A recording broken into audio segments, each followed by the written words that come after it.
don't give up. You know, it's a good day at a time, and just keep dedicated to it. You know, definitely don't give up. Listen, I had every excuse to get out of it. You know, broke my hand. Mum died 24 hours later. Wow. Bad 6 months. Getting first title fight. Last spar, Liam Taylor, step back, broke my foot. This was last spar of camp. Wow. Last spar of camp. Then get back off a broken foot. I was in a cast for 12 weeks. I couldn't take it off. Wow, still training, still. Like I said, my dad's got a business. Could have gone work for him. Stuck at it. Still nowhere in boxing. You know, top 50 in the world, if that. I mean, in Britain, sorry.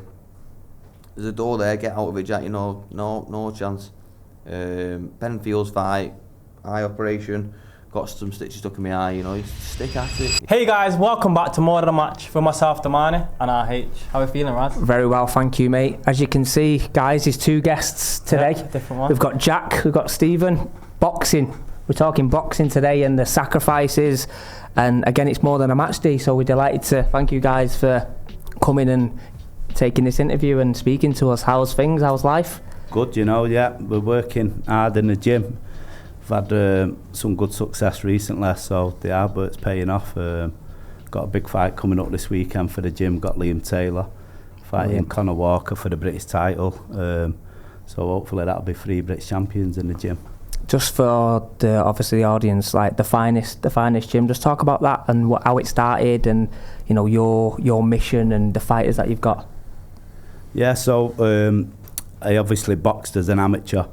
When I was younger, I boxed till I was 21, and then I sort of had a few bad injuries towards the end, sort of fell out of love with the sport a little bit because it wasn't really going how I wanted it to go. So I had a little break, and then one of my friends, Teddy Flanagan, a bit younger than me, so he sort of looked up to me, was in the gym training, sort of alongside me, but a bit younger. And then he was training, but he said he wasn't really getting looked after, and there was a lot of good kids in the gym and they was all ahead of him, so he was thinking of quitting, but I knew he had something, so I sort of persuaded him to keep going, don't give up, and started coaching him. And then I think I'd done 2 years with him as an amateur, turned him pro, and he just kept getting better all the time, and eventually become world champion. So that's how it sort of started. Obviously with having the success with Teddy, we had other fighters wanting to join the gym and stuff, and then I sort of over the last maybe 10 years just kept developing fighters, and then probably on the back of Teddy got one of the best stables in Britain. Yeah, 100%. I think just a quick question from that, how do you, like you said there, Terry world champ, fantastic career, like how do you then, if fighters want to come to you, how do you like accept them? Because I bet you've had loads of fighters that come to you. Like, do you look at them style wise, or do you think like personality wise? How do you pick which ones that you really want to like mentor, if that makes sense? It is a big decision, because once you say yeah, you're fully committed. And it's not like football, for instance. You get to trial people. They come for 8 weeks, and in boxing it's not really like that. You can't really say come, I'll have a look at you. You know, you've got to sort of listen to what they're saying. You've got to work out, are they hungry? Are they telling the truth? You know, did they really want to do this sport? Because they all come and most of them say the right things, and a lot of the time when I'm talking to them, I'm also looking at them, what kind of shape they're in. If they're coming to me in a way out of shape, it's like a bit of a red flag, really. Unprofessional. But I'll also ask them what the training schedule's been like. So if they're telling me, I'm doing this, I'm already doing strength and conditioning, and then it's not working, I'm thinking, well, you're already telling me you're doing everything. But what am I going to add to that? Sometimes I'll quiz them, they'll say, you're doing this, and they'll go, no. So I'm thinking, well, there's one thing that can improve straight away. So it's a tough decision, but you've got to have that bond, and you've got to look at the background, but you can work it out quickly enough whether they really do want it or not. Moving on to the main man, how did you get introduced to Jack then? A bit the same. I think Jack was sort of looking, he'd been down with a couple of his gym mates and watched them spar against Teddy, and he probably got a bit of a feel for the gym, and thought, like, if I want my career to keep going up, then am I in the right place? You know, the gym that he was in was doing well and it did have success, but I think Jack wanted to get to the top, probably where he'd seen Terry. So he come, we had a meeting, and I just told him what I expect, how tough it's gonna be, and basically read the rules to him, and he said he read wanted the right at, read the right at. Signed his life away. Signed his life away. He's doing all right though, isn't he? Oh, brilliant! 26-0, 17 KOs. Let me see if I can say it right this time. The Demolition Man. That's it. Jack Rafferty. Man, yeah. Where did you get that from? I don't know. I think one of my gym mates writ on the door once I was fighting. Didn't have an atlas name, as they called, and next thing I get an interview, I get announced, Demolition Man. Thinking, who's done this here? And I know exactly who it was. It was Warren Tanzi. That's unreal, isn't it? Come from. So British and Commonwealth champ, like flying. Like I was there at your last fight. I know we've had a brief chat. Your opponent started off sharp, but again, like your game plan, and fair play to Stevie and the way you performed, and again you got the finish. What was that like? You know, in Manchester and getting that finish, and you know, for you in your career, and what's next really? Yeah, it's massive. It's putting them weeks of hard work, you know, and getting paid off from it. You know, the fighting's the best bit, the sparring's the best bit. You can't wait to do that from the hard training. So you getting that win and thinking, wow, I've just dedicated myself there for 10, 12 weeks. I've not ate what I wanted to eat. I've not done what I could have done. And you know, you got a little bit of something there from, you know, British and Commonwealth champion, turning round, everyone's cheering from you, making your family happy, making your coach happy, and making a bit of history. And yeah, it just you've got to make, I say it a lot, you got to make them, you got to make it count, haven't you? Yeah, so yeah, and I've made it count, and especially in my hometown, Corp Arena. I know, again, you're from Oldham, and being, you know, that performance in Manchester, again, going back to, I'm not going to make it all about me, but I was there, you know, I was cheering you on, I was sending Stevie pictures, supporting my mate Jack. Nice. But the atmosphere in the arena that night, like you said, like was all you, in terms of, like, it was brilliant. What was that like for you? Yeah, just coming out there, and you know, you've done your weeks of training, you've done your fueling up, you've got ready for your fight, you've got your fight kit on, you've got your gloves laced up, and you're looking out thinking, wow, yeah, you know, not crapping yourself in a way, but you're thinking, nah, I've deserved this, I've worked hard for this, you know, let's go and put it to bed, let's go and let's go and make yourself proud. Yeah. Win, lose, or draw, do you know what I mean? As long as you can say that's all I could have done, I couldn't do any better. What else could you have done? Yeah, so, you know, I done what I needed to do, and like I said, come off victorious, my hand raised and my belt still around my waist. It's a pleasure. So what next then, in terms of opponents, or, you know, is there a plan in place? What are you thinking? Yeah, we're looking to come back to Manchester because obviously we went away when he first become British and Commonwealth champion. There's a great fight, again, two real good kids, Henry Turner, who I really like anyway. I think he's one of the best boxers in Britain, if I'm being honest. He stepped up to welterweight as well, and I think he's going to be a force. He's young, so he's definitely going to come back. But yeah, I'm a bit of a fan of Henry Turner's class. But with him winning it away, when we signed with Queensberry, then after that, they wanted to build Jack in Manchester, and they're doing a great job of that. They've got him like one of the first big shows at the Co-op Arena. He boxed on that. Brilliant. Then it was literally 8-10 weeks later, they got him out again, and they're going to be looking to come back to Manchester in August in a big fight with a big name. So brilliant. Yeah, it's 90% done. So we're just waiting for the confirmation on that. Is Queensberry with Frank Warren, right? Yeah. Yeah, that's good. What's Frank like? Brilliant. I've worked with Frank, well, I don't know, 15 years now. Yeah, I've had fighters with him. Obviously, he guided Terry Flanagan to the world title. I still think Frank's the best in Britain at promoting. His shows from top to bottom, I just think are always real good shows. I think he puts on a great undercard. And I just think some of the other promoters, they stack the top of the bill. But if you turn up at 6 o'clock, a lot of the fights that are on between then and the big fights, they're not really as good or as competitive as what Frank puts on. But yeah, Frank was keen in Jack before we had to fight Henry Turner, and I knew that once Jack beat Henry, he'd sign him. But no, he's a brilliant promoter. So, how did it all start for you, Jack? Boxing started for me. I was playing football for United, being my brother. My dad thought, how can I get these boys better at football? I need to get them stronger, I need to get them fitter. Right, I'll get them boxing. I remember him seeing an advert in the paper, boxing at Failsworth with Frank Nightingale at Failsworth School. We went there, and as the time went on, he got to a choice where he's rather, you can't go to boxing and football all the time, he's rather one or the other. Yeah. Boxing took over our household for us both. Tom played in net as a really top level with United. He left, we both left there. We went from Failsworth to Northside. Stayed at Northside for a bit with Joe Pennington. From Joe Pennington to Ben Lancaster for the end of my amateur career, start my professional career. I think got about 7 fights in before I went to Steve Maylett, and the rest is history.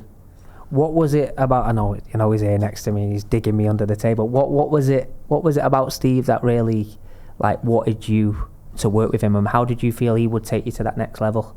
I thought from obviously going to Steve's gym, watching Terry, I've got good eyes. I like watching and seeing how he operated. He didn't have to say a lot, but got so much out of it. And I thought, how can you do that? How can you be so good without saying so little? Yeah. And obviously that must have made me wanting to get a piece of that.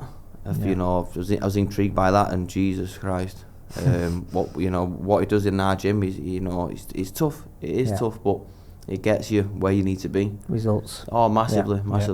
It's, you were saying before about choosing fighters. I say to everyone, Steve will get anyone better, even if it's you're getting better at getting mortgages, just looking at stars, whatever.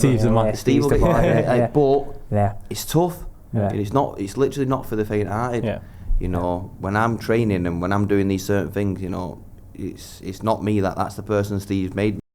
Then once I've done that exercise, or once I've done that mission, what I've needed to do, running, bike, whatever, then I'm back to being myself. But it's hard work getting to be that person, do you know what I mean? And trying to be 100% in every session, all the time, then being professional outside, it's tough. So, but that toughness is it's a good skill. It's a good skill to have. How important do you think, I'll ask you, Steve, how important do you think a trainer and fighter's relationship is, not when you're just training, but outside of training as well? Because, we'll speak to Jack, but the demand what you set on Jack, sometimes, Jack, I bet you think, mate, when the emotions are high and thinking, doing this and doing that, but how can you switch off, when you've stopped the training, to have a relationship outside of the training, if that makes sense? Yeah, to be honest, I've always been quite good at it, because going back to Terry again, I've trained one of my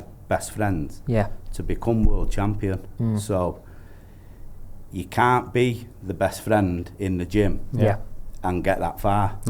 So obviously at the time, when I look back at it now, Tez was a bit of a guinea pig, because at the beginning I didn't know whether what I was doing was going to work. I didn't know whether it was right. There's no manual for it, and I'd never done it before, but I trusted my judgment, and I sort of dragged Terry along with it. I probably shown a bit more overconfidence than what I really was, but I felt like I had to do that so we'd believe in what we was doing. Learning on the job, that sort of, I didn't really need to work at that, I think, because I was so driven and so determined. I think he just sort of followed along with it. So when we was in the gym, what I said went. And Terry never questioned it. He just did it, and then out of the gym we was friends. Best friends. There was the odd time where I've had to take him for a drive, go round to his house, have a chat with him, but it wasn't a lot. It might have been if he wasn't sparring well, and I felt like, right, I can't pull him now in the gym because we've just trained. Let it simmer down a little bit, and then I'll phone him and say, I'm going to pick you up in a bit, we're going to have a drive. And I talk to him about like where I think it might have gone wrong today. Could you have been focused more? Have you been getting bed on time? Just little things. But I think first and foremost, they see me as a coach. Yeah, that's good. And then a friend. Yeah. No, definitely. What was you going to say? I was going to say, obviously, you said he was like a bit of a guinea pig, but that just shows how much he believes in you. Do you know what I mean? So for him to believe in you, then that must have given you confidence. You know what? Like you said, you've seen something in Terry, and you're going to, no matter what, make it work. And which you did, didn't you? World champ, mate. Yeah. Like world champ on big cards. Yeah. He's a blue though, isn't he? So I go back to it, and people like in boxing. So Terry is an amateur. He won half and lost half. Okay. He was in a great gym called Northside in Clayton, and the amount of good kids that was in there. It was all boxing for England, winning national championships, all top winning records. Really, really good kids. And Terry was like the bottom of the pack, really. But he kept going and he kept going, you know what I mean? And that's what, in the end, I think having that extra bit of determination, and when he did turn pro, he had that bit of an unbeaten record, because it's like starting a fresh slate again. And I think that really worked for him. And as he was climbing up 5, 6 and 0, 7 and 0, 8 and 0, I could see him thinking, I'm not losing this, I'm going to run it. I'm just going to keep going with it. It's momentum though, and it's confidence, isn't it? We always talk about on here, like when you're confident, you're free, and you can do anything that you want to do. And having someone who we trust by his side and guiding him, that's. But it's like a life lesson, isn't it? Like he was ready to give up, wasn't he? But then he didn't. So it just shows you, like, no matter how hard things get, and like if you think you can't do it, but you just persist and believe in it, you can reach amazing heights, which he did. Yeah, he's still around the gym as well, lads, isn't he? Like, does he give you, as obviously he's a former world champ, Jack? Does he give you any like guidance or any tips? I know you've got Steve there, but would you go to someone like Terry's for advice and guidance? Definitely. I was lucky enough to catch, his last 2 fights. Like I was saying before, he had good eyes, and I watched everything Terry done. Like Steve said, look at Terry there. Always got a bottle of water in his hand. I thought it was a joke at first in the gym. Oh, you've got to drink 6 litres of water a day. Thinking I was laughing for 2 weeks. And he said, have you drunk your 6 litres of water a day? I went, what, we're being serious? 6 litres of water a day? And what, then that comes into play. Yeah, I caught Terry. I've never seen him do, like, I've never seen him cheat at a press up. I've never seen him cheat at a pull up. I've never seen him do one thing wrong. To do everything right, and to get to that person to do everything right. Like Steve said, he's a guinea pig, and probably Steve now and again might say train him too hard, and if he's saying him train too hard and I'm not being trained too hard, I don't know what that'd be like. It's got to be scary. So but like, the results were there, weren't they? Like again, you've done that. That's how you have to be the best, though. Do you know what I mean? You can't cut corners, you can't cheat, and it shows when you're in the ring, or no matter what sport it is. To be the best, you have to lock in it. I think having a role model like that who's gone on to achieve what he's gone on. Well, what he did achieve, and then having you do that, it's like standards, definitely. It's unbelievable. Talking about like biggest influences for you, Steve. Start with you. Like on your boxing journey, who was the person that you looked up to and really push you into this sort of path? Yeah, so my dad was the first person who said, I think you need to go boxing. I think I was in like the last year of junior school, and I knew secondary school was coming up.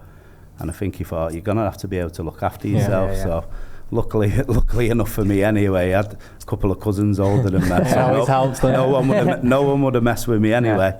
But yeah, that's how I started. And I didn't go boxing thinking I was going to be a boxer. I just went to train, and then I think sort of got into my first fight then about 13. So yeah, I'm like thankful that my dad took me. And then obviously it's no good going to a boxing gym and not having a good coach. Luckily for me, the first gym that I went to had Sean Rafferty and Dave, and they'd coach like Mickey Broder from an amateur, I think all the way through his amateurs actually. They had a couple of good other amateurs who won national title this way before me, but they had the pedigree. So when I went to Sean, like, he looked after me, taught me all the fundamentals, footwork, didn't just rush anything. And I think I took a lot of that coaching that he gave me, and used it especially the footwork stuff. And then later on, I went to Northside myself with Joe Pennington again.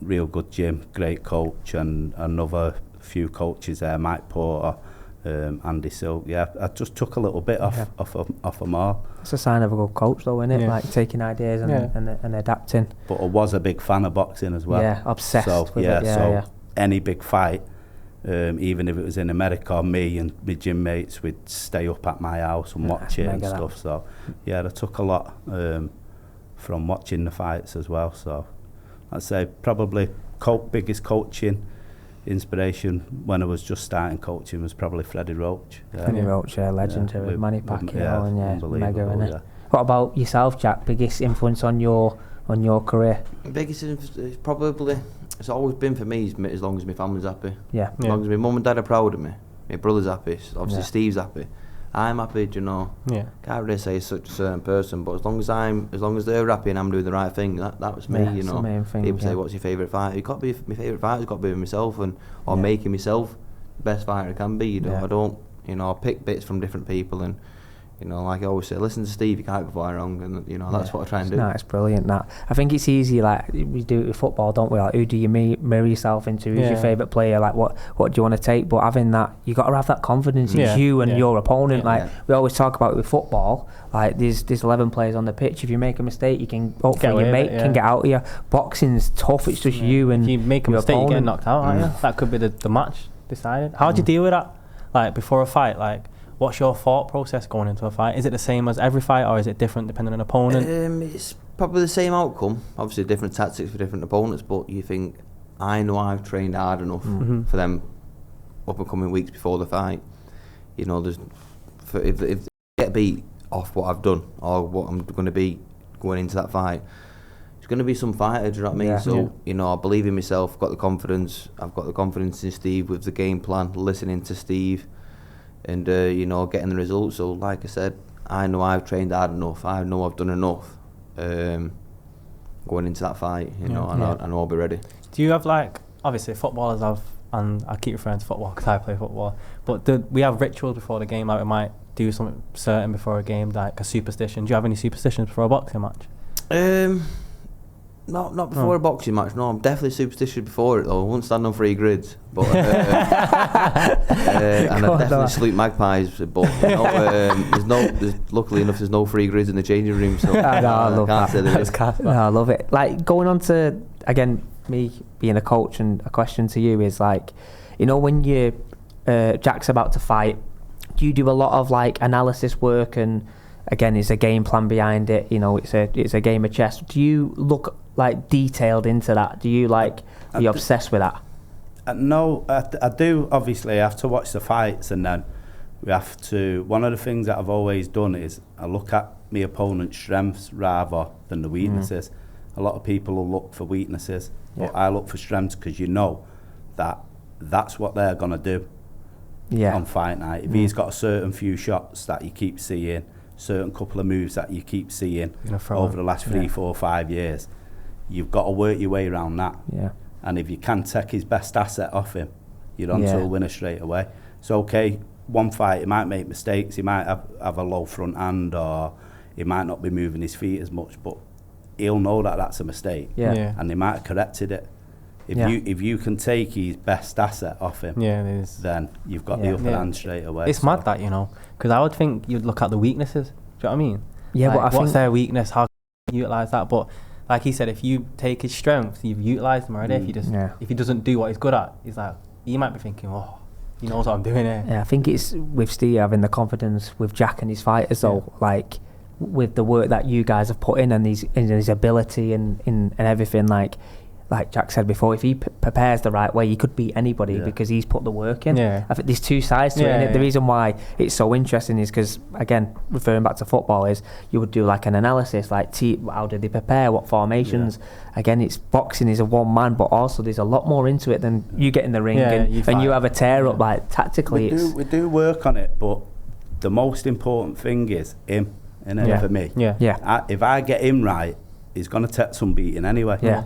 So if I'm too focused on this opponent and I start changing too much of what Jack's good at, or like I say, I'm overlooking some of Jack's stuff because I'm really detailing. You're taking it away from him, aren't you? And I get him right, and then probably 10%, 15% tactics. Yeah. You know what I mean? It's like in the corner on fight night, you get a minute to work with your boxer. Yeah, I was going to ask you that. They're only going to get a tiny little bit of information.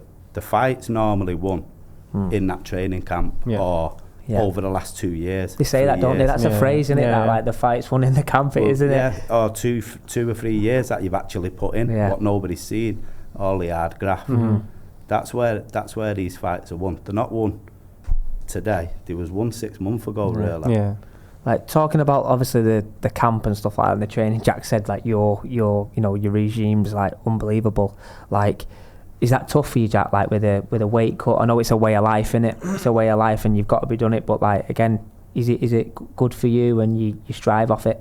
Yeah, it is good. Like you've seen Eubank recently. He's had a bollocking, hasn't he? For his weight cut. So that it happens at all levels. But yeah, it's tough. You want what you can't have in life. It's as simple as that. The second you can get it, you don't want it. Yeah, that's just life. But taking a bit of things, you're dedicating yourself. You're sacrificing things. And when you get a little bit of freedom or a little bit of free time or a little bit of where you can let your head down away, them little things are massive. Like I always say, it's mad how people go and fill a car up and go walk in a petrol station and get a chocolate bar. That's just mad to me, but it's just normal, innit? But Steve put me through my paces, making me the person I am today. Listening to what he says in all these hard training camps, and getting to weight, fighting. It's sacrificed in life, and it's I think you need sacrifice in life. You can't just have free will. I just think that free 100%. Will is mad. I get told how to live my life. I get told what time to wake up, what time to go to the gym, how many litres of water to drink, how many grams of carbs to have, fats, protein. Like when I finish my fight on the Saturday, wake up Sunday, it's like, what am I doing? What do I do now? Yeah, because you're so used to a schedule. I'm used to. I remember Cal Brooks saying, when we went in Forteventura with him, he had my food all weighed out, cooked and all that. He was like, I'd love to be doing that now. I'm told how to live my life every day, every second. This was after Kel had retired. Okay. Yeah. Kel probably he missed it. He misses probably hated all that when it was happening. Yeah. And then when he's seen Jack in his routine and stuff, and Kel's probably can just go in and take over and go and get a meal tonight. He was thinking, I'd love to be structured again. They do miss it a bit, when they've retired. How do you manage that? Again, it takes a lot of ownership on the fighter, and discipline, again, it's discipline. But like, it's easy to some people. Like if someone told me like, don't eat that, I'd be like, what I do it. I'm that guy that goes in the petrol station. He's and gets, mate, Chris meal deal, Tesco meal deal, everything, mate. That's me. You've got to think though. If I do that, if I eat that chocolate bar at the petrol station, I'm not getting paid, am I? No. You're not going to get paid. You're not going to be that person you're supposed to be. You're not going to. You go dialed in mentally, there's no chance that he's coming. It comes, time's flying in it. Yeah. And you won't be doing it, but you might do it, but he won't be. Nah, mate. Be scared of your opponent. Yeah, but if you're eating that chocolate bar and your opponent's not eating that chocolate bar, then he's got an advantage on it. Undo a chocolate bar to do better than him. So that, especially at this level now where I'm at, the good kids, and they only get better.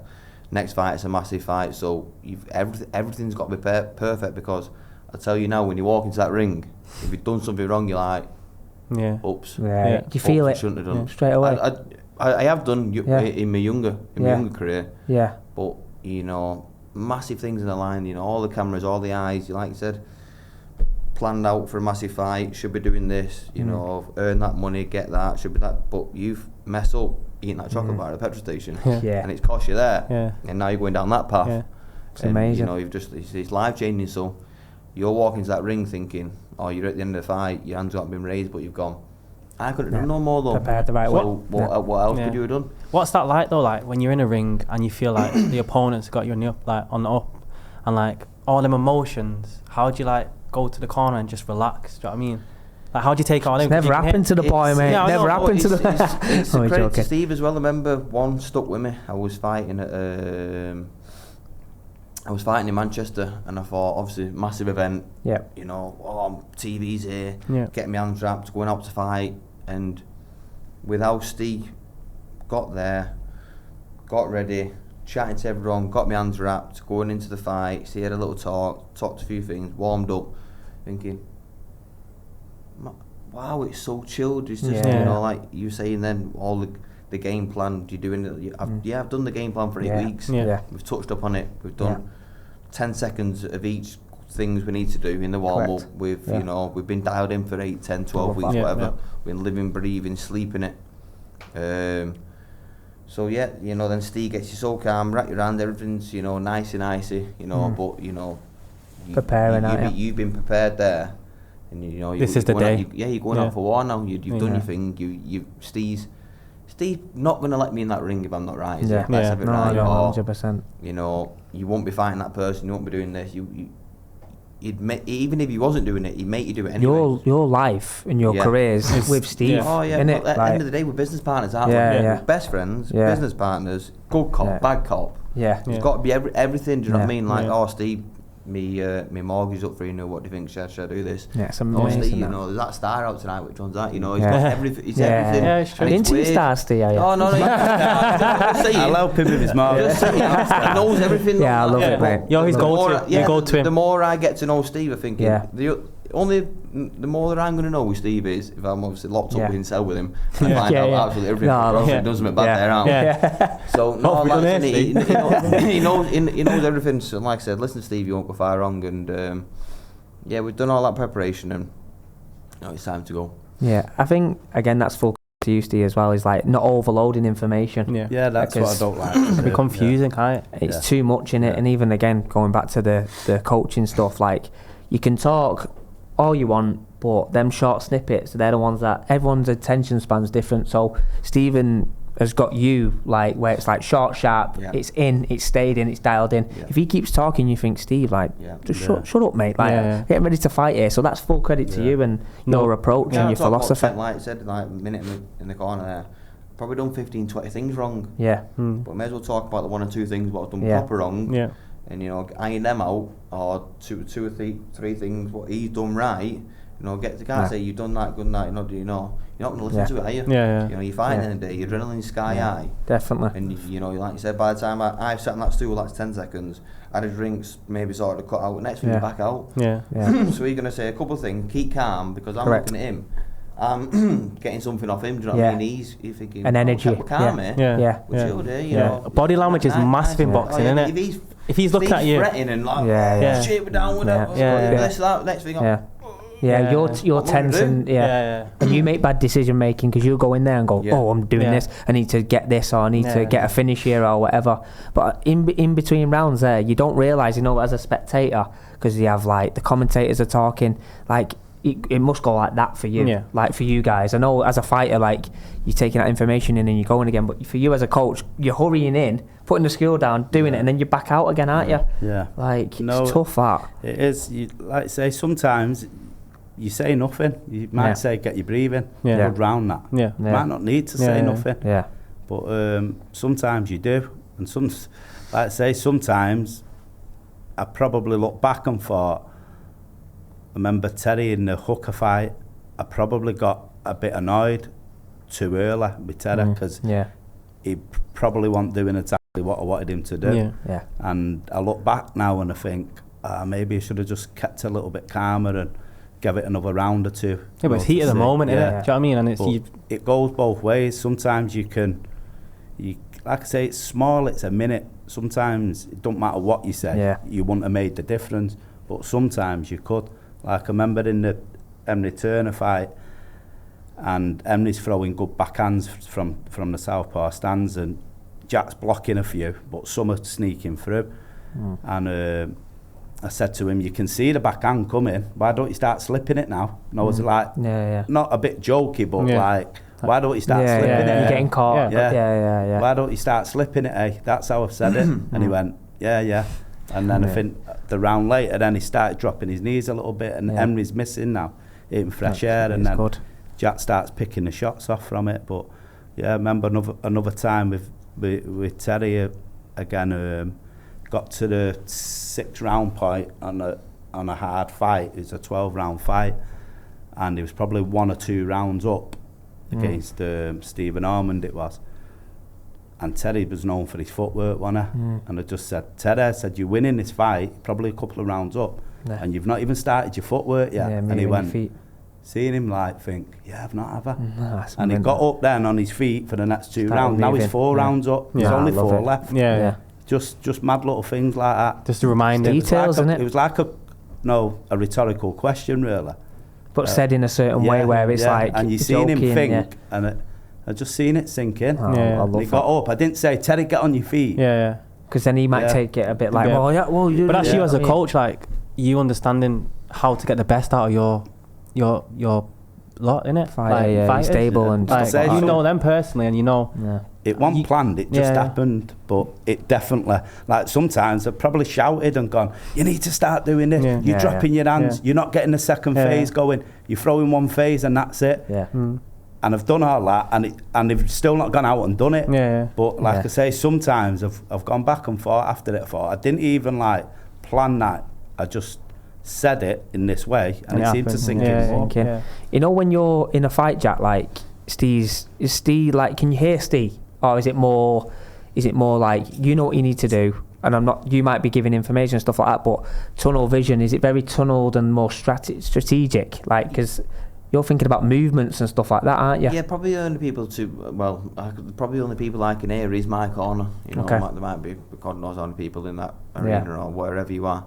You know, people say you can't hear your fans, or you can't hear nothing. You can hear Same Steve, with football, you can hear Steve, tunnel or you can vision, hear innit? Joe, or you can hear Terry, or I think your ears are selecting them things you need to hear. Do you know what I mean? You know, you need to listen out for, like Steve will say, you know, Terry might be shouting, or my brother might be shouting, or Zach might be, you can hear them voices, do you know what I mean?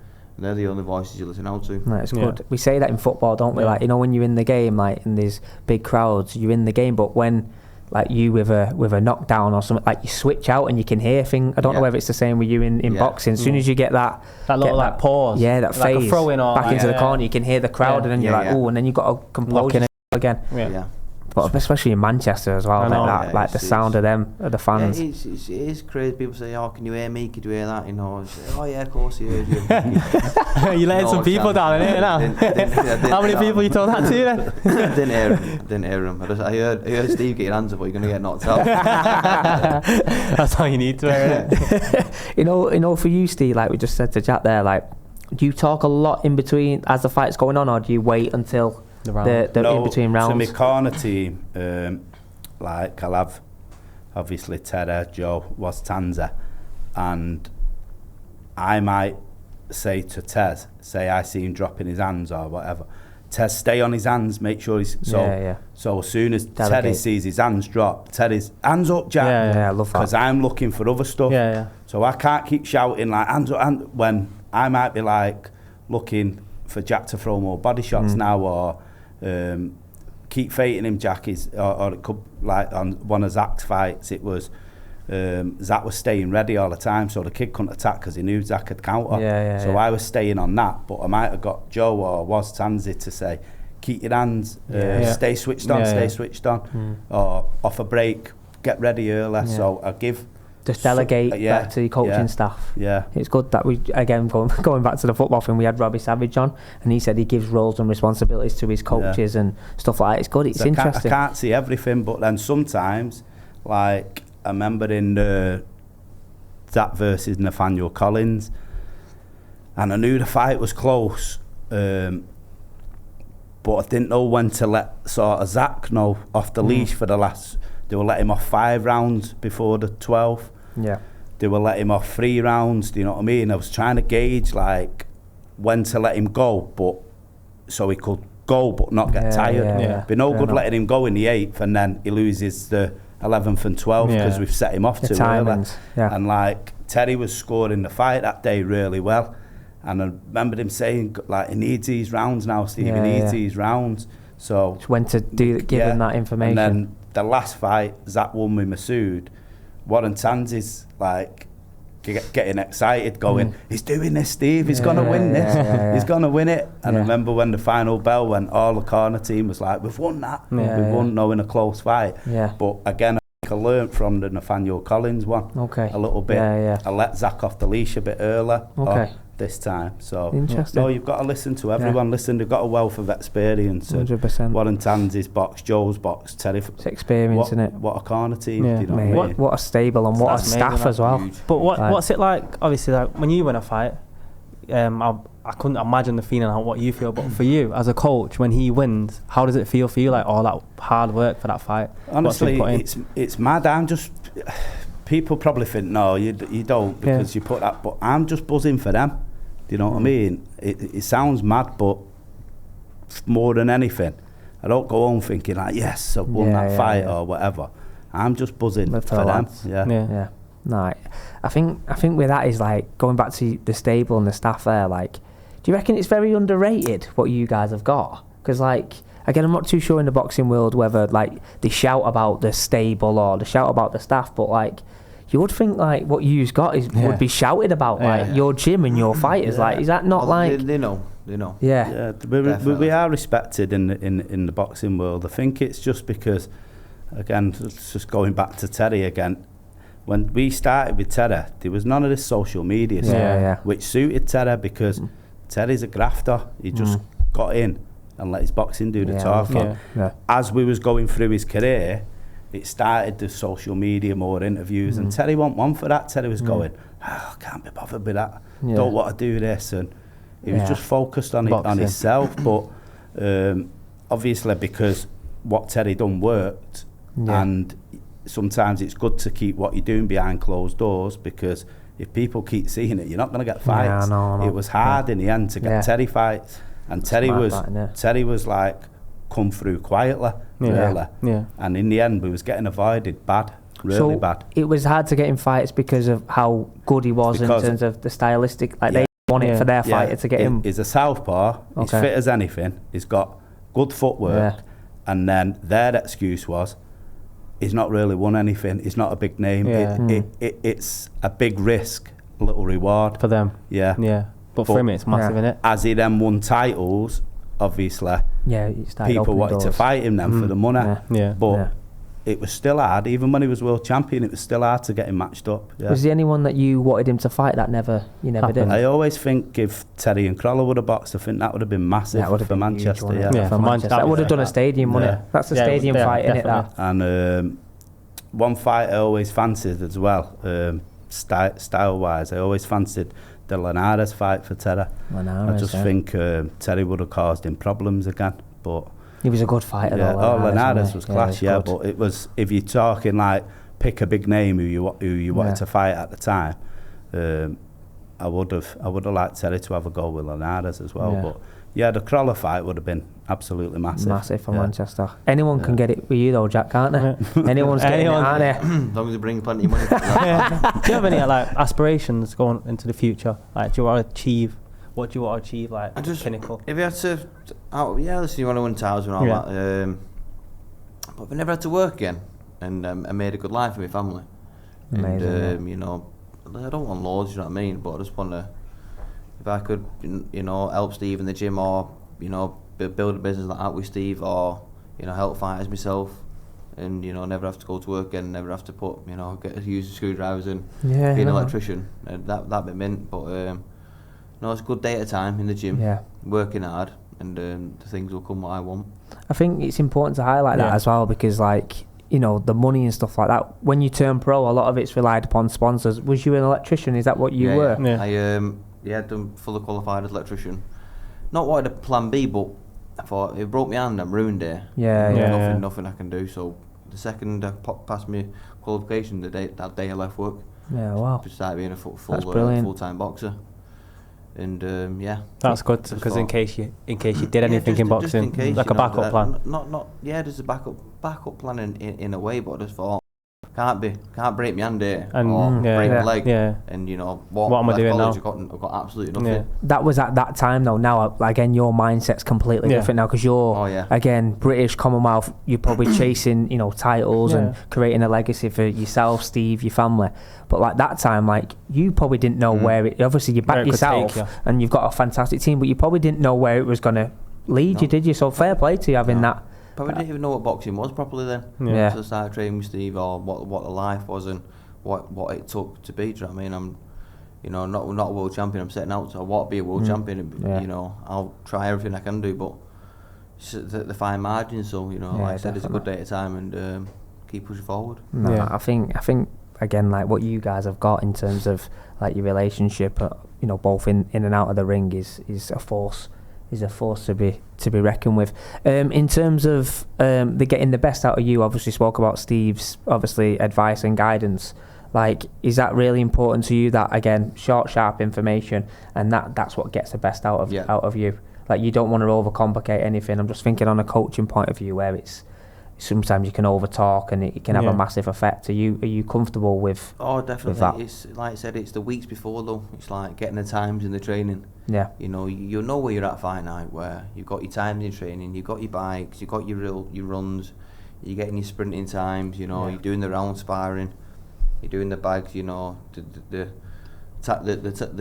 numbers don't lie, do they? Yeah, no. So you know where you're at with them numbers, and you know, Steve will get you finely tuned. Yeah. What's the run you do with the lads? Like the hill. What's the hill called? Where's that? Jack's like, where's the hill? What's that one? Dove Stones. Yeah. That looks tough, you know. Yeah, like it's a tough run. Looks tough. You have to get Damani there with you. I'll have a go. What's that? That's horrible. Horrible hill sprints, isn't it? But you know, sprints is it's like a mountain sprint. Yeah. I won't like to say the first 2 mile are flat, but supposedly the first 2 mile are flat. Then you're running uphill for 3.5 Is that what miles. he says? He says First 2 mile of flat. Then you're at the end. But this hill's like that. So how long is it in total in terms of like the run? It depends what you're doing. So when see the smile on his face. He loves it. He loves the pain. When they turn pro, game. they're only on 4 and 6 rounders, or sometimes even 8. We might still do the 4 miler. But then when they're getting ready for the 12 rounds, we do 6 miles, so it's 2 before hit the hill.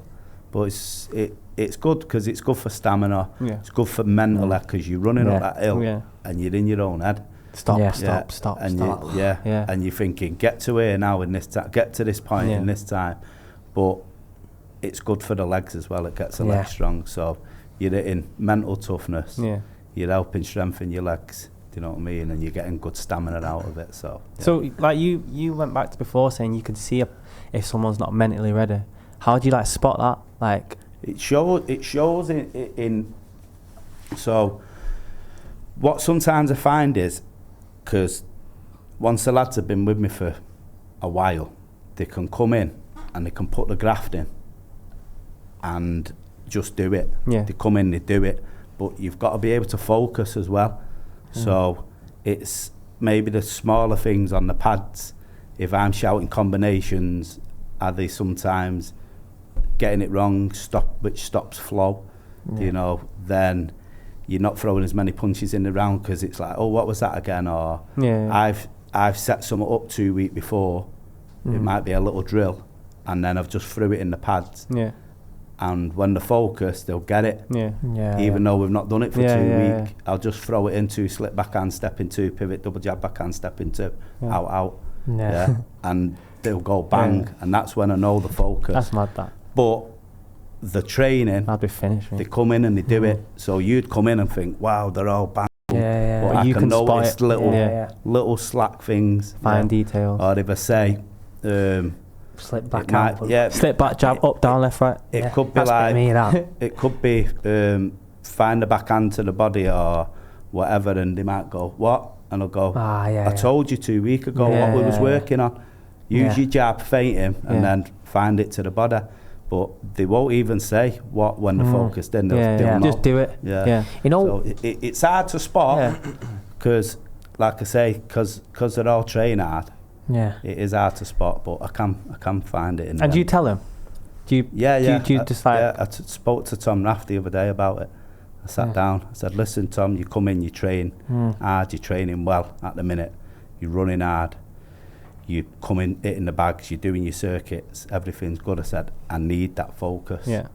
I need the focus off you." I said, "Like you was on Monday." I said, "That's got to carry on now." Again. I love it. You know, for you, Jack, and we'll go on to obviously your son, Steve, like with the football stuff. But when footballers do extra sessions, is he like that in boxing where you can go away and like do your own little bits, or is it just purely focused in the gym? Like Steve's eyes on no eyes. Yeah, you can train. You can train on your own. You can run, you can have that, but it's not impressing Steve, but it's them Steve's eyes on you. Do you know Yeah, what I mean? yeah, It's yeah. all right. When you're doing it and he's Four watching. bags. Yeah. You Yeah, can hit yeah. 4 bags on your own. You can hit 4 bags with Steve there. Yeah, I'd yeah. say now it's 2 different worlds. You know what I Yeah, mean? no, It's as simple definitely as that. intensity and quality in that. Oh, everything is, Yeah. you know, like, Steve's a perfectionist, Yeah. and that's right, because he wants I us to love be that. perfect, so he Yeah, tries yeah. to get us perfect. Yeah. So if one, you know, you got to get it right. Yeah. Everything's got to be right, because on fight night he's getting looked at, innit? Yeah. If I'm on the floor there, Yeah. and the bird's Yeah. running around my head, Yeah. he's getting yeah, yeah, So yeah. it's not just wanting it right for me. Yeah. Wanting it right for As a himself, collective. because Yeah. he's first point of blame, innit? Yeah. Yeah. Which is right, and he wants us perfect. So you know, it's Results are there for the South, being though, in, you know, being with such a good coach, Yeah. having such high expectations, being around such good lads. No. It's The the bits best that I option. want them to do away from the gym are sleeping, Yeah. getting the food right, getting the water, having a bit of a stretch. You know, when they come in the next day, I had a nice stretch last night. Yeah. That's good. And I think, Yeah, fair know what play, I you're mean? preparing right. Yeah, or have you? Yeah, I was in bed last night for 9 o'clock. Yeah. Know what I mean? Yeah.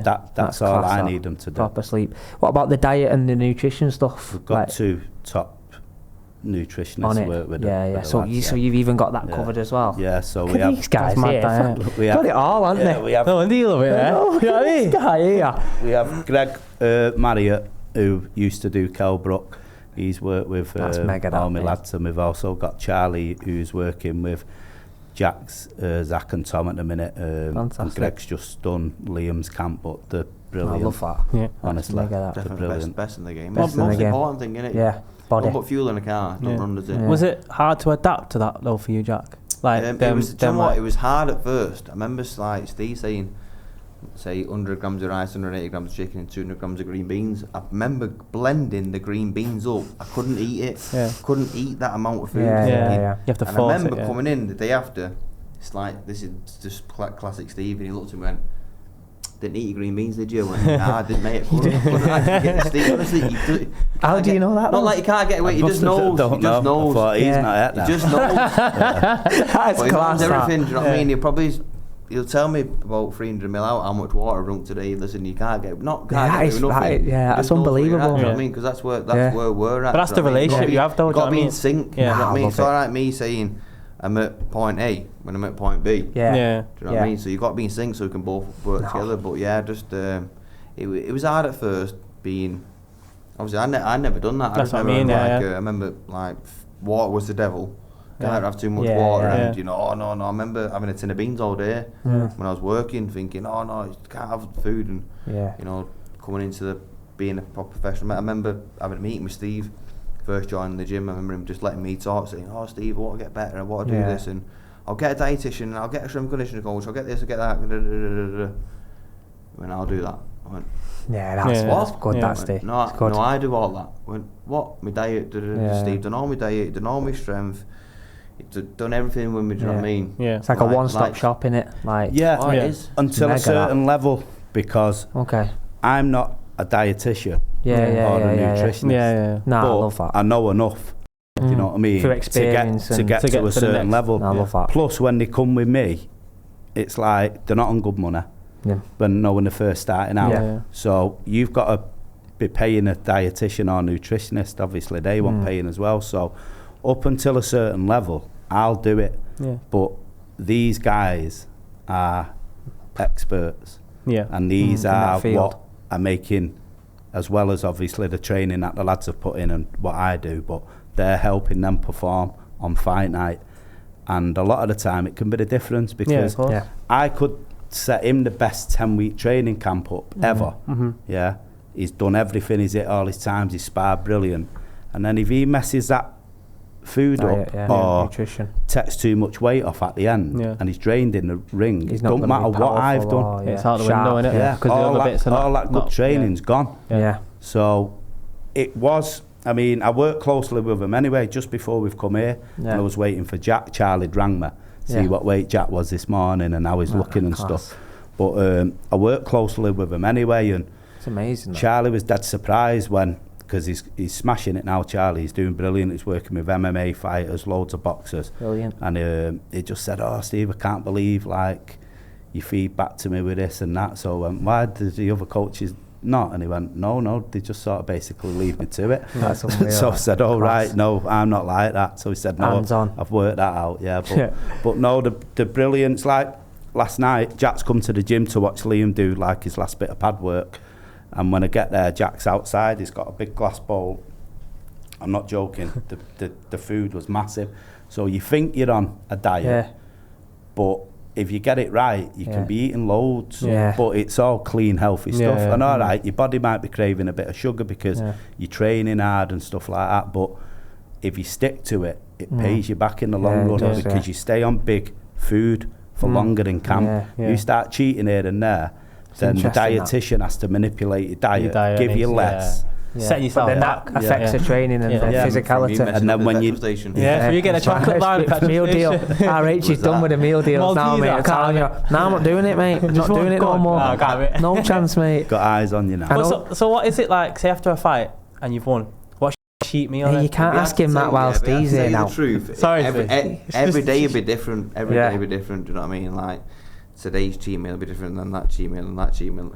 But like I was saying before, the second you can have it, you don't want it. Like you think, 5 guys, I want this, I want that. And like I said, you've weighed in, you've done your refuel strategy, like, because you can have it, you don't want it. You don't want it. It's literally like it's mad, isn't it? We'll ask Jack when Steve goes, so we get Steve to go down there. Jack. I'll tell you, I have this. You don't want to show weakness, does it? Steve is here. You moments later. You know it's getting bad when when they're on the phone and they're scrolling through, like, what is it called? Homepage on Instagram. Just full of food. Dubai chocolate. Just looking at it, you can't have it. Scrolling through and thinking, wow, we must have been looking at some food. That's funny. As the fight gets closer, it just gets full. It's How do you unwind out the gym, Jack? You can't unwind. Full on, 24/7 on it. I think so anyway. I think it's like we're saying then, say I wake up on a Sunday, if you've been asleep after the fight, being high as a kite, like say if you've been away, say you might have gone on a spar on the Monday, I'd Tuesday off, back in the gym Wednesday, like I've come back in maybe say on the Friday, and you come in, the boys have still got a date, they could be on the, you come in, you're like, wow, this is a different vibe, so like, get me back in there quick, I need to get back in there, it's like, feel better now, I'm in the gym, It's a way of life, innit? Definitely. You've got to make it life. You can stop when you stop. Yeah. Like, you may as well just put it in now. What say? What am I saying? 30 this year. What have I got? 360. Like 1,000, between 1,500 and 1,700 days of training left. No way. Nothing is it really? At 5, That's mad. If I'm retired at 35-year-old. Is that usually the No, I don't know. Listen, I open boxing all my life. I'm boxing for 40-year-old. Yeah. But imagine being retired at 35, never having to work. It's coming, Jack. It's coming. It is so. Coming, like, if you look at it, really, it's like between 1,500 and 1,700 days of training left. Now that is class. That doesn't sound a lot, does it? No, does it? No, it's like I said, it's summer, innit? It's June. Next thing, it'll be snowing. It'll be Christmas. Next thing, it's another year. It just flies. It just keeps going. You got to put it in where you can. Now. Well, like trains set off, like that title train's going. You can't just like hang off 12 rounder, 12 rounder. That's mint. Just what an 8 rounder here against the just ride the wave. All or nothing, 100%. Chips are all in. You're on that stage now where the excitement's there, the records there, the KOs are there. The only one way for you is up in it and chase and keep chasing. You can't get distracted by that higher life, like the girls. I'm not saying I've got money because I haven't earned money from it yet, but. Then a little bit of money and then holidays and then next thing injuries come by, messing up outside the gym, drinking, things, little scenarios. All right, might not bite in the bum now, but 6 weeks in camp when your knee's sore from doing 100%. You know what I mean? From not, the way you put it there, like again, you've got thousands and odd days. Your mentality is amazing, though, isn't it? Mate, it's unbelievable. But like, if you're retired at 35 and you're not doing that no more and you've got other interests, maybe you can go and do what you want to go and do. Like have that time. It's not going to go away. You work now to do later. In that pub, he's going to be there. Yeah, he's going to be there. Yeah. That Duke of York is still going to be there. You know what I mean? That holiday in Bali. Yeah, it's always going to be there. Yeah, I love it. Man. Mentality is unbelievable. Instead of doing it with pennies, why should I can go do it with pounds, can't I? I love it. Do you know what I mean? I love that. Put it in now, see what you can get. When it's all said and done, I couldn't have done no more. Yeah. But when you're like that, I could have done this. Could have done that. Should have. Would have. Shouldn't have gone to that pub, but you know. I did. God, you know, some people you might got run over, might got stabbed. Or Yeah. scenario could have happened from it. Don't need it, do you? Dedicate yourself now. Put what you can in. Do your best. Hopefully. Work now. Enjoy later. 500 to 1,700 days. It's all said and done. It's like I couldn't have done no more. I'm happy. I love that. Your mentality and your desire is crazy, man. It's all them woulda, coulda, shouldas, isn't there? Yeah. Could have done that. My mates mega at football. Like some of my best pals mint at football.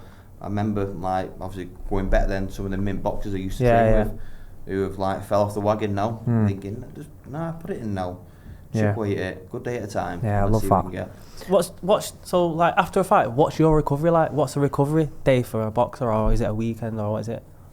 Like Sunday's off, and it's weird having stuff off, time off, and you're obsessed, aren't you? Yeah, you've got to be obsessed. Yeah, you've got to. I love so that. Hard. You've got to think, but your opponent might not be. No, I love it. If I'm day off and my opponent's not, I'm not saying like, listen, rest is good. Yeah, you've got to at times, the right times. Good. I said, know what. But Steve will tell you that, won't he? Steve knows that. Steve can tell how I'm breathing. A week off the gym sometimes is good enough. 2 at the most. Yeah. That's all you need. Serious. Yeah. But is it just like if that? Like you're sore, body's sore. How do you like get around that? Always sore. It is, yeah. But no, I mean like after a fight, like he's a monster. I love it. I love it. Switch places there. Hey, you all right there? You all right there? Tell you what, I'm misfits. Me after me and Jack. I'm joking. Sorry, go on. No, after the fight, if it's been a hard fight, obviously they are sore, the neck's sore, might have sore ribs, but they've sort of coasted in the last week. Before the fight. They've eased off there, and then, like I say, they have another 2 week off after the fight. That's like 3 week. Yeah. You know, you might get a phone call there that's right. You're boxing again in 8 weeks. Yeah. So then you got to get back on it. You can't have 5 week off. No. Yeah. You know what I mean? It's like starting all over again. That as a boxer. Yeah. It's like you've never done it before. Yeah, I love that. Steve always says, you know, like now, I'll be training for a fighter. Yeah. The second I finish that fight, right, you can be lucky now. You can be learning something new. Yeah. Like you're playing a certain football team. We have to train for this. Second you play a football team, hopefully you've got a bit of a gap, and you can train. How to do this? How to do that? Throw that punch. Instead of training for a fighter. They take more in as well. So as soon as they get that date in their head, they're just focused. They're focused on the goal, on the opponent. Yeah. But when they've had a good fight and they've won, and they might not box now for 3.5 months, when I bring them back in, I can work on stuff. And the brain's fresh because they're not fully on the diet. Yeah. You know what I mean? Yeah. They're not thinking of their opponent. Yeah. They're not thinking of like, I've got to be ready by then. Yeah. And you do get a lot of improvements over that time because the brain seems to take it in more. Yeah. And there's no pressure on them. Yeah. It's interesting the breakdown as well from you, like your insight and your knowledge and how you're guiding these lads, and even for you, Jack, like your desire, your mentality, your monster, mate. It's only one way. You were saying then as well, you know, you're coming in there, but I come into that gym, then as a British Commonwealth champion. So you got a target, acting like that. Do you feel like you've got? Yeah. Do you feel like you've got to rise up to the occasion? Yeah. You know what I mean, you've got a better jacket on now, so you've got to. I love that. It's unreal, isn't it? You've got to do it every time, you know, right? You beat that lad now. Act like it. Or carry yourself that way. That person you're going to be fighting. Have that arrogance. You can have a little good. It's good arrogance, isn't it? You know, you got to with them levels up you're going. You got to level up with it. You know, you can't think, I've just beat that person. I'm still down here, mate. Yeah, you're worthy of like rising because you've done the job, haven't you? Rise to the occasion. Or the opposite. If I said it to Jack a while ago, I said, if you're the champ, you've got to act like the champ. Do you know what I mean? But you've got to act like the champ before that to become the champ. Yeah, of course. Yeah.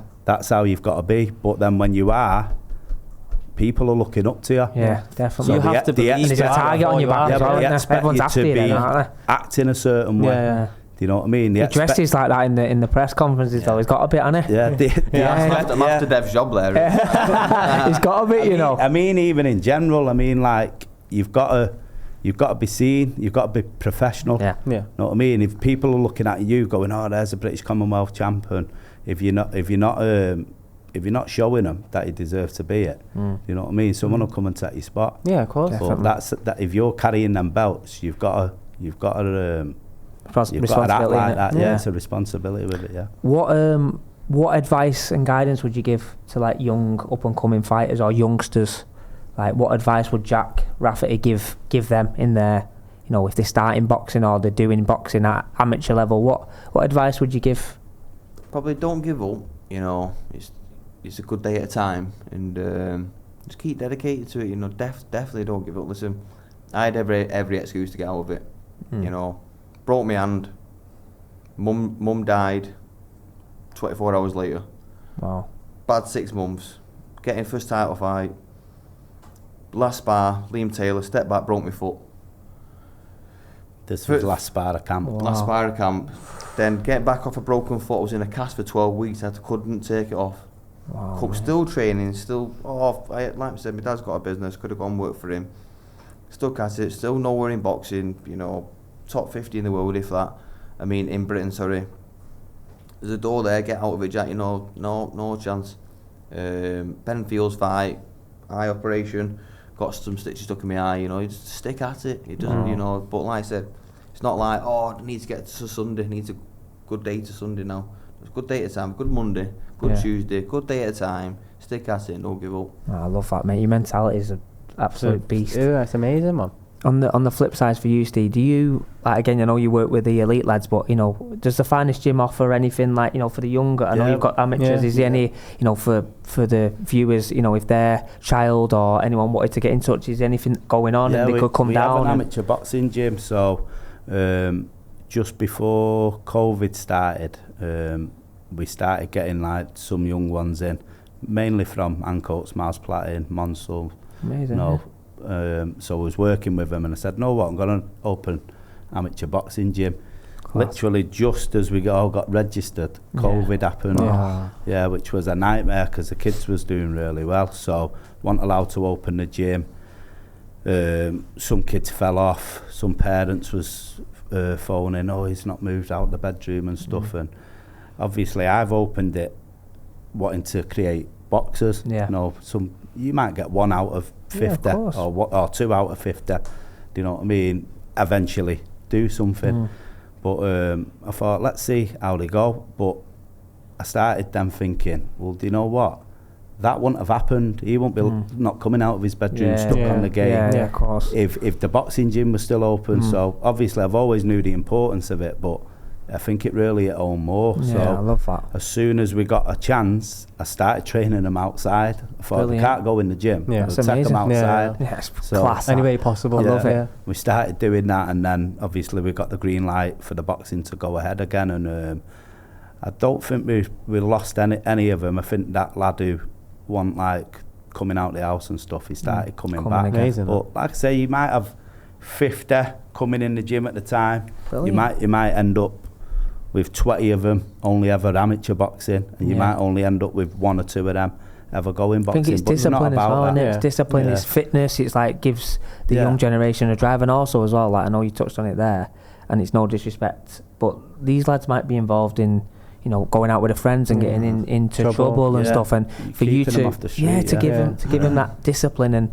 and with you and your guidance, the way Jack explained it today, you ain't going to go down that path at the Finest Gym. You know what I mean? There's no chance. Too busy training. Too busy training and working hard, going to war. I love it. There's no lying. Listen, who knows when I'm in bed, you know? How many hours sleep. It's unreal. It's class. I love it, Ray. It's tough, but it's worth it. But no, going back to the amateurs, I've got a few good kids. One of them's boxing for England against Scotland in early July. I've had, like I say, really, we're relatively young still as an amateur boxing team. I think we've only had 4 seasons since lockdown where we've been going, and we've had kids to the national finals every year since we've been going. But no, they're a good bunch of lads that are there, and I'd say hopefully one day I can get one of them through. No, definitely. I think it's important that the viewers know if they have any children who want to do it, that you know, under your guidance. We run like at the minute we've got, so at the beginning when I spoke about Sean Rafferty from Ancoats Lads, who was my very first boxing coach, when I opened my gym, I let Sean come with his gym and come and use it. Brilliant. So that's fantastic. you've got the finest ABC run out of there, and you've also got Ancoats Lads ABC. So brilliant. That's nice. That. Mad, that, isn't it? It's class. Yeah. But also, I've got a question for you. Do you know, you was a fighter yourself, and now you're on the other side as a coach. What has boxing taught you? It's my life now, and one thing that I would try and pass on to people is that I didn't know still at 21, 22, 23, 24, well 24, that boxing or coaching was going to be my life. So you get kids who are leaving school at 16, they think they've got to go and get a job. They think they've got to go and do an apprenticeship. They think they've got to go and do this. They've got to get pigeonholed. The parents, you need to go for these interviews. Everyone's panicking and worrying. I had a full-time job from the age of 19, and I worked with 19/20 because I had to do a year, and then the contract ran out, and then I think I went back when I was about 20. So I'd done that job for 12 years. Obviously it coincided at a point with the boxing, but from 2015 I went full-time then with the boxing. So I started coaching at 24. So if I could say anything's taught me is don't think that you can't drop into something or become something. If it's meant to be, it's this is to younger people. This is to younger people who are panicking, thinking, "I've not got a job," or "I've applied for 5 jobs and I've not got it." If you're passionate about something, don't be scared to take the jump. Do you know what I mean? Because it could pay off. I never ever. When I was going through school, I loved music, and I was boxing. I thought I was going to be a boxer or something probably to do with music. Rapper Steve, Rapper Steve. Gets to 16. Him and Demolition Man. MC Maylett. Gets to 16, and I just was doing any bit of paid work, tarmacking. I was done demolition actually. Anything, brick picking, carrying plasterboards, just earning money alongside with the boxing. So I still didn't really know what I wanted to do, and then I seen a job which was working with kids that had been excluded from schools, and I thought, you know what, I'd like that. So I went and applied for that and got the year's contract, and they said, like, after the year, you've done really well. This was for the Manchester College, and my boss there was brilliant, probably the best boss I've ever had in my life, called Michelle Rigg, formerly Michelle Fitzsimmons. She was brilliant with me, and she said, if a full-time job comes, we'll have you back. And I thought, is she just saying it? So I had to go back then to doing demolition, which I didn't really like, after just doing a year where I thought, wow, that was brilliant. And anyway, I remember being back at the demo for 3 months, and she phoned me up. She said, right, you've got an interview, don't mess it up. I love that. Don't mess this interview up when you've got the job. So I went back and done that for 12 years. Class. It's class, that. It's all worked out. What about you, Jack? What's boxing taught you? Keep your hands up. Keep your hands up. Don't get it. Don't get it when you don't need to. It's taught me how to live. It's taught me my life. It is my life. Do you know what I mean? I remember people saying, "Oh, boxing saved my life." I thought, what then about boxing saved your life? And I've seen some, the path what I could have gone down with my mates and most mates, thinking, wow, boxing, I don't know what I'd actually do without boxing. Boxing is my life, and I'm very grateful that it is my life. I'm grateful that I do get punched in the head. I'm grateful that I do get pushed to my limits every day, because, what an unbelievable life it is, making yourself proud, making your coach proud, making your family proud, making your mum and dad proud. That's all I want. As long as my mum and dad are proud, and my coach is happy with me, I'm happy. Everything else is happy, do you know what I mean? Everything else is a bonus. But boxing is my life, and it's taught me how to live my life. I think we're getting Jack at the right time on here. Because honestly, with your mindset and Steve's guidance, I think the sky's the limit for you, mate. Yeah, I really do. And definitely. we wish you the best. I want to say something before we go. Obviously, it's more than a match. Your lads with the football, you know, one at Stevens at Stockport. Like, it'll be very rude of me not to touch on it. Like, football's in your life, obviously, with your children and stuff. Like, what's that like as an academy parent and a football it's hard, parent? I think obviously with me being involved in sport, and I know the ups and downs of sport, and it's hard. And Stephen's journey's been a hard one. He got took in at better. He was in all like the under 9s academy, so he was at City for a bit, United for a bit, and then he got let go from there. We ended up at better which was nice because he ended up with some of his original teammates from Moston Tigers. So that was brilliant. Good atmosphere for them. They literally Betty took sort of that full team really. So that was really good. Nice, felt safe for him. He's a quiet kid, Stephen, at the time, smallest, one of the youngest, and he ended up getting let go from Bedhead, and Betty collapsed I think a year later. So took him out, went back into grassroots football, but I always believed he was as good as the majority that were in academies. Obviously you learn more about football the longer you're in it, and I say if you don't learn you must be thick, you know what I mean? So definitely. Obviously I was seeing like kids City, United, other places, but it's a numbers game which I quickly learned. They're only looking at the top 1 or 2 or 3 and they was obviously better than Stephen, and it's alright me saying but he's as good as him and he's probably better than the lower 3 in that group, but it's no good being there if you're just a number. Correct. So it worked hard. Went back in grassroots, had clubs looking at him, but I just didn't think he was ready to. He was happy there. Yeah, he was happy there. Found the love. So he'd been at Moston Tigers, Manchester Lions, and we eventually ended up at Manchester Cobras, which we ran with Dan Conley and one of my mates, Stephen Lecker. But I didn't know Dan before I started Cobras, and what a guy, do you know what I mean? Brilliant. He's been absolutely brilliant with all the kids at Cobras. I helped out, but Dan was like the main man really, and he was brilliant. He'd put his hand in his pocket for the club. He'd sponsor him, he'd take him on tournaments, and Stephen absolutely loved it. So did all the kids, like the 15, 16 kids, they absolutely loved it. So grassroots was good, and then as it got to like 15, again I knew Stephen had a bit of talent. I said, do you want to go back in an academy if some are asking? And go back a few years before that, he got scouted for United, went in, did an 8-week trial, done really well and didn't get on. Just before it, in the COVID, or just before COVID, he got an 8-week trial at City, never actually played a game.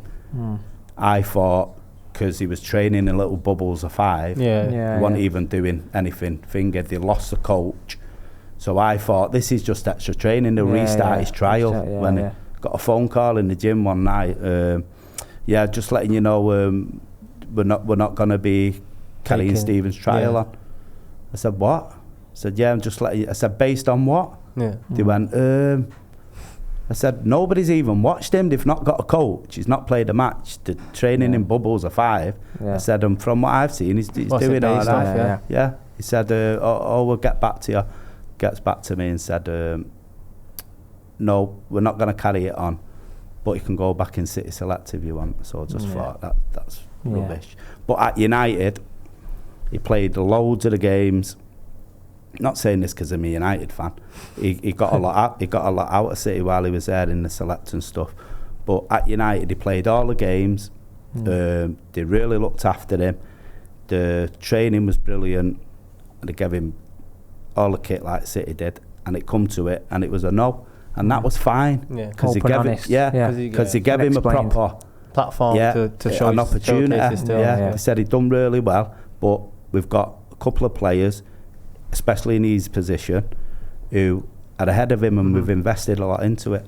So, but they said, listen, he's done brilliant. So I was happy with that. Yeah, because you give and them then opportunity. obviously back to grassroots again. This is what I'm saying. It's a roller coaster, isn't it? Yeah. But even at that age, you know what I mean? Yeah. The reason that was why I at asked- 12 or something like that. The reason why I ask is because, again, like, we always look to educate and advise, obviously, with the football stuff. It's important that people understand your journey within the game as well. Like, you know, academy, grassroots academy, but again, like, full circle, look at him now. Like, he's... Like you say, he's at Stockport now. So when he got to 15, I said, look, Stephen, you're doing really well. You're doing good. Do you want to give it one more go? Obviously, you've had knocks, you've had setbacks, and you start thinking, the children at the end of the day, they're thinking, am I good enough? I know my coach on a Saturday says I'm brilliant, and I know my dad thinks I'm good, and my family does.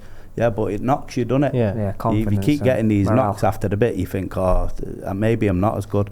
So he kept going, and we played Stockport a lot with Cobras, Manchester Cobras. Listen, we had some good players, and I mean, like, really good. One of them's playing for Wolves now. Brilliant. He didn't get picked up till like 15. The lad from Rochdale, he went to Rochdale. Yeah, Rochdale, Mane. So he's come all the way through with Cobras. Brilliant. Like I say, and he made his debut for Wolves, Premier League. Amazing. Which is brilliant again for Dan, for Steel. Shout out the Cobras, developing players, you know what I mean? Love that. And then, like I say, at 15, then because we played Stockport a few times, he's on their radar, and they come in and like offered him a scholar in the end. He had to do a trial, offered him a scholar, but he's got this year now to try and prove himself, see whether he can get a pro.